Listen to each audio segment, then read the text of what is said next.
And welcome back. Let's get straight into it. Now, the driver of the liquid petroleum gas tanker that exploded in Boksburg on Christmas Eve has been released from custody. The National Prosecuting Authority says police told them that there was not enough evidence against the driver. The 32-year-old man who works for Infinite Transport was taken into custody on Sunday. Gauteng Premier Panyaza Lesufi confirmed on Wednesday that the number of deaths has risen to 26.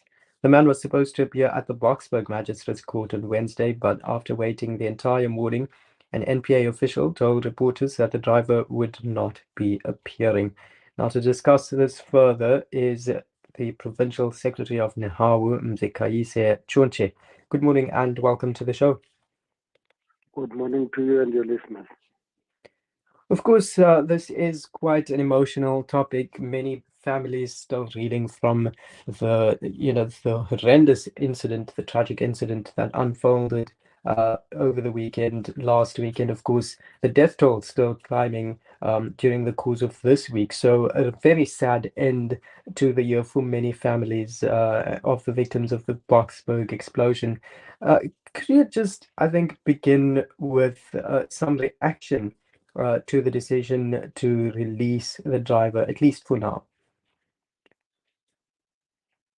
This is a tragic incident indeed, and we mourn the passing of the 27 people who perished as a result of the incident.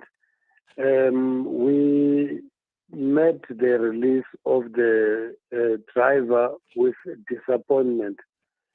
We were disappointed because it came across as if someone is not going to be held accountable for what happened.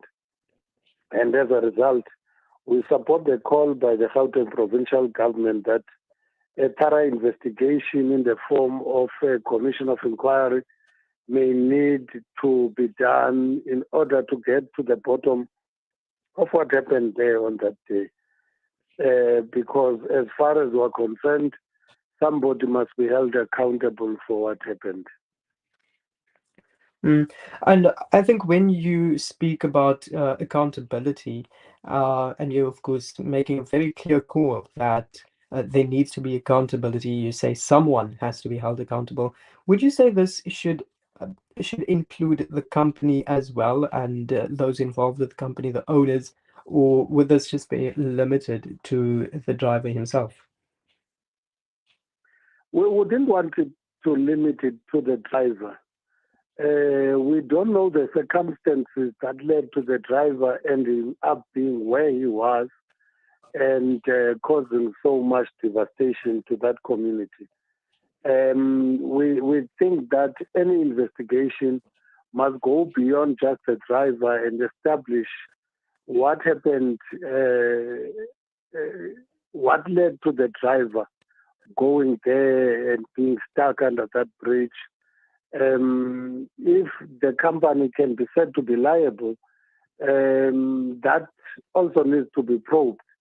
But I think to limit an investigation to just the driver will not be doing service to the community. Yes, of course. And of course, the NPA saying that based on their assessment, they decided to release the driver because there was not enough evidence against him. And when speaking of evidence, they mean that police never presented a docket to the NPA. They also say there's no docket in court and no suspect. Are you confident, Mr. Chunchi, that should such evidence arise, justice will be served? I wish I could say that confidently, but I can't. That's why we are calling for a thorough investigation and supporting the call by the Gauteng provincial government for a commission of inquiry, because we think that justice must be served in this particular instance. People lost lives and homes were destroyed. A community has been dealt a severe blow. Workers have died. It can't be that justice cannot be served for these people. And we will never rest until such has been done. What sort of recourse or action do you, as Nehabu, plan to take to ensure that that justice is served? From our own side at the moment, and from a legal point of view, we want to allow the processes of the NPA and the police to take their course, and we will support any such activities. There's nothing on our part that we are intending to do in the short term from a legal point of view, but we definitely support the call for a commission of inquiry. Okay. And with regards to, I mean, in the aftermath, of course, a lot of the details were quite murky. We still don't know exactly and can't really say with certainty what exactly happened that led to the driver ending up beneath that bridge. But also, there were certain claims that arose. How far true these may be, we obviously do not know at this point. But I feel like we could take this in a general sense. With regards to signage above bridges, with informing drivers about the restrictions, the height restrictions for those particular bridges, and there were claims that this bridge had the signage was actually it had faded, and obviously that points to a certain lack of maintenance with regards to signage and the infrastructure. What do you make of this as now?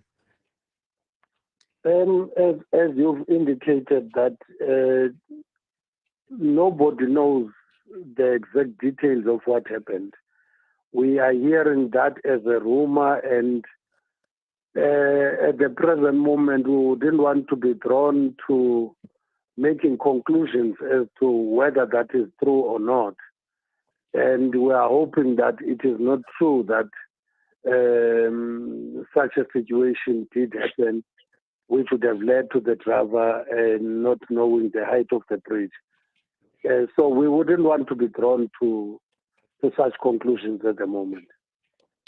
All right, I think we'll leave it there for this morning. Thank you so much for that. Of course, a tragic story coming out of Boksburg, dominating the headlines this week. But of course, that's where we'll leave that for this morning. Before we move on, that was Provincial Secretary of Nahawu Mkhize Chonche. Thank you so much for joining us. Sure. All right, we'll take a break, and when we get back, we'll hear some from the Gauteng Department of Health. Of course, they've released a statement, a voice statement with regards to this very matter. Please do stay tuned.